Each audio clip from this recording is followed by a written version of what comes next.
जानवी राघव के ऑफिस में ही काम करती थी। धीरे धीरे राघव जानवी को पसंद करने लगा है। लगभग 1 महीने से जानवी यहाँ काम कर रही थी, पर राघव उसके अतीत के बारे में कुछ नहीं जानता था। एक दिन ऑफिस में लेट हो जाने से राघव जानवी को घर तक छोड़ता है। राघव सर, आप अंदर नहीं आएंगे? आज लेट हो रहा है, कभी और। जानवी के आग्रह करने पर राघव पहली बार घर के अंदर आता है। सर, ये मेरी माँ है। तब तक चीकू, मम्मा आपका मैं कब से वेट कर रहा हूँ। इतना लेट क्यों? मेरी चॉकलेट लाई हो? बाप रे, एक साथ कितने सवाल। ये लो अपनी चॉकलेट। थैंक यू मम्मा। राघव सर, ये मेरा बेटा है चीकू। अंकल को नमस्ते कहो। अंकल। नमस्ते अंकल। नमस्ते बेटा। तुम लोग बातें करो, तब तक मैं चाय लाती हूँ। नहीं आंटी, चाय कभी और पी लूँगा, अभी मैं चलता हूँ, लेट हो रहा है, कहकर राघव निकल गया। रास्ते पर यही सोच रहा था कि जानवी ने कभी क्यों बताया नहीं कि उसका एक बेटा भी है। अगले दिन, जानवी, तुमने कभी बताया नहीं कि तुम्हारा बेटा है और तुम्हारे पति?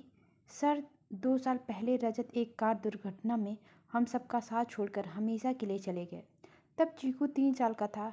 न जाने राघव के मन में क्यों जानवी के लिए प्यार उमड़ रहा था और उसने आज बोल दिया, जब से तुम इस ऑफिस में आई हो तब से मैं पसंद करता था।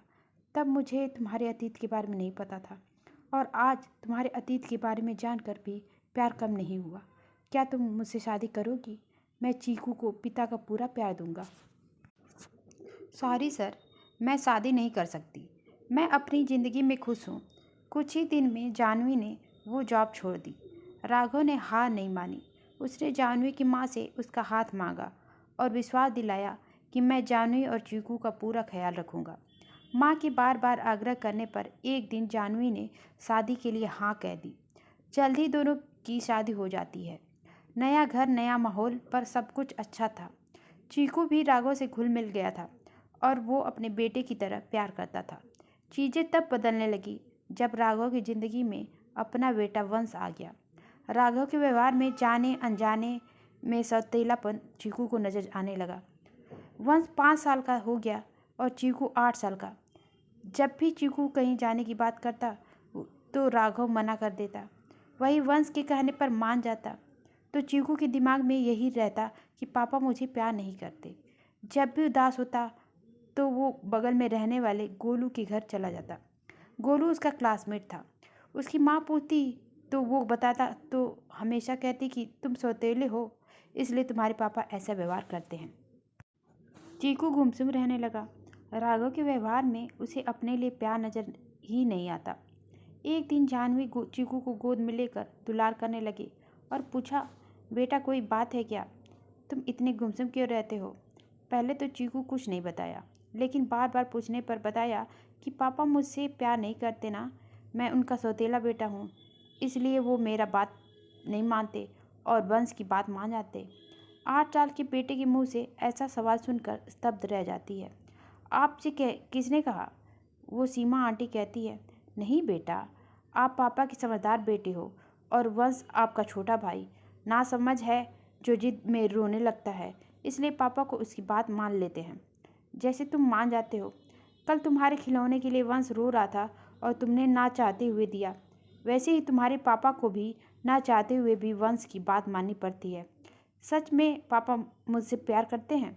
हाँ बेटा, बहुत ज़्यादा। और वो जानवी के गले लग जाता है। जानवी को लगने लगा कि कहीं उसने शादी करके गलती तो नहीं की। पर अब चीकू के दिमाग में ऐसे विचार ना आए, इसके लिए मुझे कुछ करना होगा। राघव, मुझे आपसे बात करनी है। हाँ कहो। क्यों ना हम घर बदल दें? अचानक घर बदलने की बात क्यों कर रही हो? यहाँ पर सबको पता है कि चीकू आपका सौतेला बेटा है। नई जगह जाएंगे तो वहाँ किसी को नहीं पता रहेगा, तो कोई उसके सामने नहीं कहेगा, तो उसके दिमाग में नहीं आएगा कि वो सौतेला है। ठीक है, हम आज ही यहाँ से चले जाएंगे। कल वहाँ सबको पता चलेगा, तब कहोगी कि फिर घर बदल लें। कब तक घर बदलती रहोगी? जानवी रुआसी आवाज़ में। तो क्या करूँ मैं? उसे आपके व्यवहार में फ़र्क नज़र आता है। गुमसुम रहने लगा है वो। अभी चीकू जो देखना चाहता है वही देख रहा है। जाने अनजाने में मुझसे ही गलती हुई है। अब हमें दोनों बच्चों को ऐसा माहौल देना होगा कि बाहरी कोई उसके दिमाग में गंदगी न डाल सके। हमें मुश्किलों से डर कर भागना नहीं चाहिए, बल्कि सामना करना चाहिए। सही कहा आपने। मैं चीकू को लेकर थोड़ा घबरा गई थी, पर अब नहीं। अब हम यहीं रहेंगे। ये हुई ना बात। इसी बात पर अपने हाथों की ठंडी ठंडी लस्सी पिला दो। दोनों हंसने लगते हैं।